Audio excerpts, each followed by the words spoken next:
yo soy Stephanie Onaro y como siempre me da un gusto saludarlos y darles la bienvenida en El Mundo en 12 minutos. Vamos a estar hablando de las medidas populares que los líderes del mundo están tomando para intercambiar por la poca popularidad que tienen, por cómo se están desempeñando en sus países. Y para esto hoy nos acompaña Tere Vale. Ay, Stephanie, me da tantísimo gusto estar con ustedes.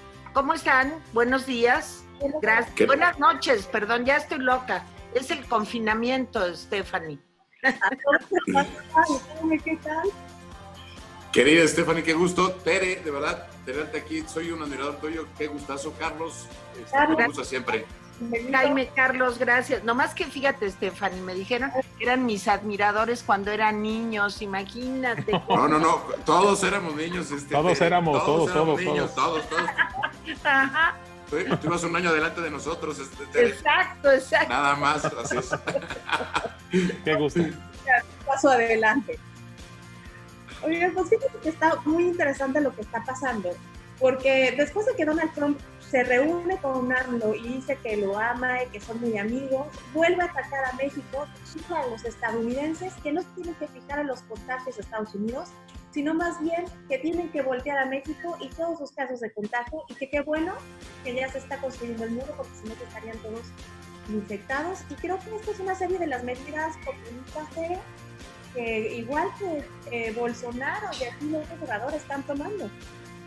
Que fíjate que yo creo que podríamos hacer el decálogo del populista, sobre todo para las personas que nos están escuchando. Si usted quiere ser un populista, señor, señora que nos ve, pues mire, aquí le van algunas recetas, Stephanie. Si quieres las vamos dosificando, tú me dices. Bueno, la primera es soluciones imposibles a problemas muy complejos, pero que sean soluciones sencillas. O sea, aquí tenemos muchos ejemplos, no pasa nada, esto se va a acabar. Acuérdense cuando Donald Trump dijo, esto para Pascua, para la semana de Pascua ya se resolvió. O el presidente López Obrador o el señor López-Gatell, pues cuando dijeron, no hombre, para mayo esto está más que controlado. Entonces, primero, invente usted una solución sencilla a un problema complejo. El segundo tema muy importante para ser un buen populista, por favor, Stephanie, si decidimos, Jaime, Carlos, tú y yo, hacer una célula populista, atención, necesitamos un chivo expiatorio. Eso es también muy importante. O sea, alguien que tenga la culpa. Puede ser desde los chinos, por ejemplo, ellos, claro, inventaron este virus para poder conquistar al mundo. Acuérdense la cantidad de videos que salían al principio con este asunto del complot.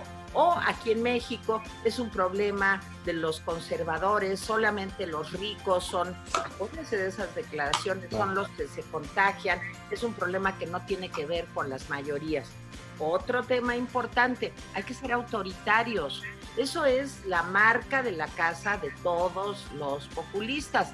Y creo que en el caso de Bolsonaro, en el caso del señor Trump, en el caso, desde luego, del presidente López Obrador, pues tenemos esos rasgos de autoritarismo que también convienen mucho, porque te voy a decir, el autoritario tiene una personalidad en donde no es posible la razón, sino solamente la emoción es lo que cuenta. Y en el caso de los tres, como ustedes verán, independientemente de que haya argumentos científicos, de que haya pues una serie de investigaciones que prueban que se trata de un virus, que esto no es un complot de ningún país, que realmente hay una preocupación muy grande a nivel de la Organización Mundial de Salud con relación a la expansión de este virus. Bueno, de todas maneras el autoritario lo que dice, no, eso no es cierto. Eso es realmente algo que a mí me viene como anillo al dedo, porque voy a poder tomar medidas que sin este pretexto no hubiera podido tomar. Sí, Stephanie. Lo subestimaron, que tanto Bolsonaro como Trump, como López Obrador, decían, no pasa nada. Bolsonaro decía, es una gripiña, que ya, por cierto, ya le dio, ¿no? Y entonces cuando todo esto hay que distraer y tomar medidas populares, como era el tema que platicabas, Carlos, que era traer a los Lozoya cuando la economía va decayendo. Claro, no, coincido totalmente con lo que dices, Tere, y con lo que mencionas, Stephanie. Yo creo que el tema de estos líderes que pues se ha vuelto realmente extremo y han tomado medidas que desafortunadamente han sido malas para sus pueblos. Y lo vemos desde las cosas más sencillas, el tema de usar el cubrebocas. O sea, ha sido una negligencia. O sea, es una cosa tan sencilla que todo el mundo lo podría hacer. Los países desarrollados, Angela Merkel lo hace. De hecho, acabamos de ver, creo que en la semana, que regaña a un presidente porque lo pone aquí en la nariz abajo. Entonces, y el hecho de no hacerlo, creo que es lo que transmite, que de alguna manera pues no le da esa seguridad a su pueblo y quiere hacerse sentirse como superhombres, ¿no, Stephanie? Yo por ahí lo veo. No sé, Jaime, ¿qué opine? Pues mira, Carlos, Stephanie, Tere, precisamente hace 2 días el periódico Reforma, y bueno, se puede tener que hablar del periódico conservador para el presidente, pone precisamente en la portada 4 líderes, pone a Angela Merkel, pone al presidente de China, pone al presidente de Cuba, pone al presidente de Corea, usando su cubrebocas, y pone al presidente Trump, al presidente Bolsonaro, al presidente Johnson y al presidente de México sin cubrebocas.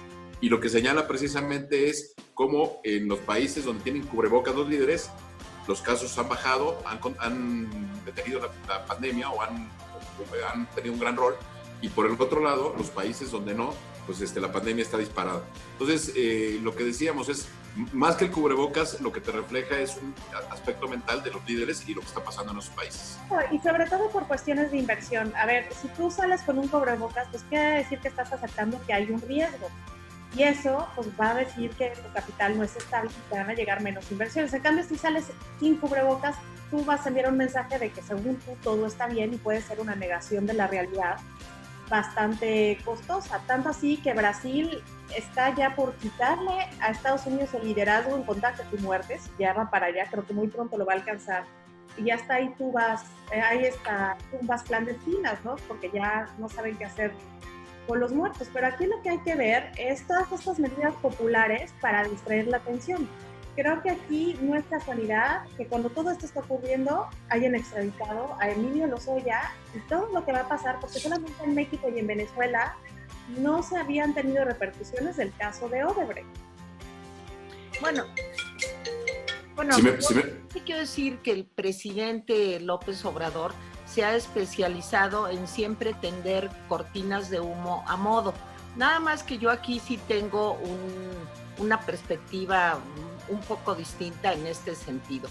La llegada de Lozoya, desde luego que es un atractivo para la 4T muy importante, mediáticamente hablando, pues ha llamado mucho la atención, pero yo creo que se va a ir dosificando con cuentagotas la información que salga. Desde luego no se ha seguido el debido proceso, no se ha presentado ante las autoridades, ministerios públicos, o sea, nada de eso.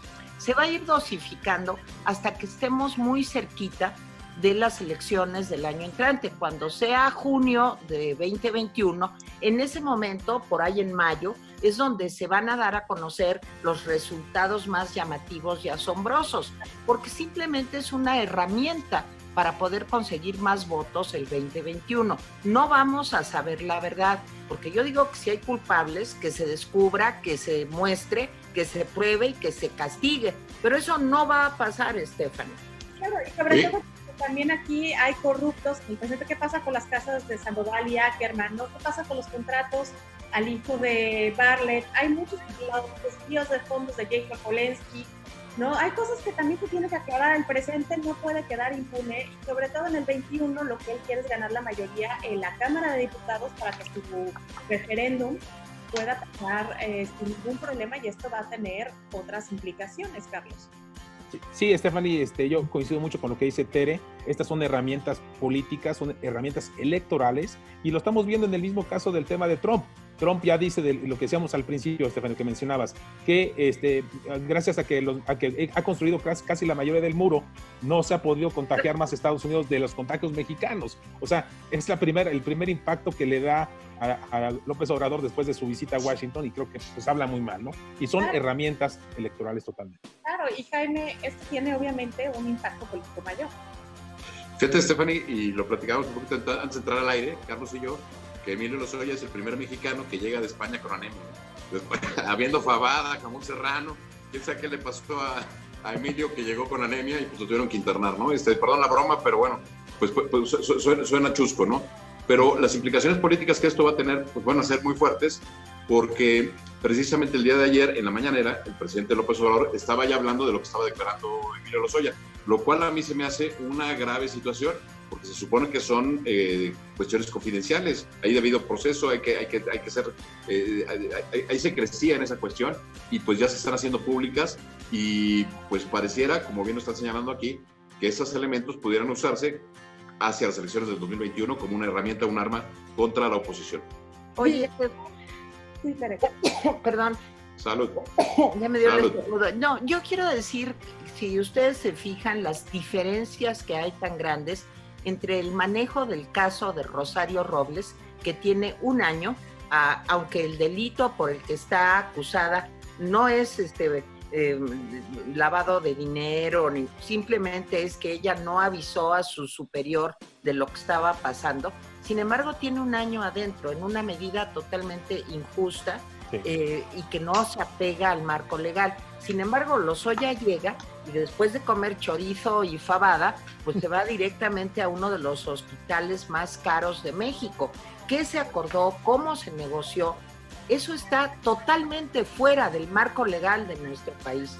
Pero no nos importa porque pan y circo. Y como no hay pan, pues harto circo. Yo creo que es propaganda a la salud de la 4T, ¿no? Porque en España lo mandan enfermo y en México sí se dan cuenta que están enfermos, ¿no? Otra mentira populista que seguro nos va a dar mucho de qué hablar en los siguientes 12 minutos. Tere, Vale, muchas gracias por habernos acompañado. Carlos, Jaime. Muchas gracias. De veras, Carlos, Jaime, Stephanie, estás preciosa e inteligente como siempre. Sí. Tus amigos también están preciosos, no tanto como tú, pero también. Muchas gracias, Tere. Qué gusto Muchas verte. gracias, Tere. Bye. Qué gusto. Gracias, Stephanie. No, gracias por invitarme, gracias. Aquí en Telered Digital. Hasta luego. Nos vemos.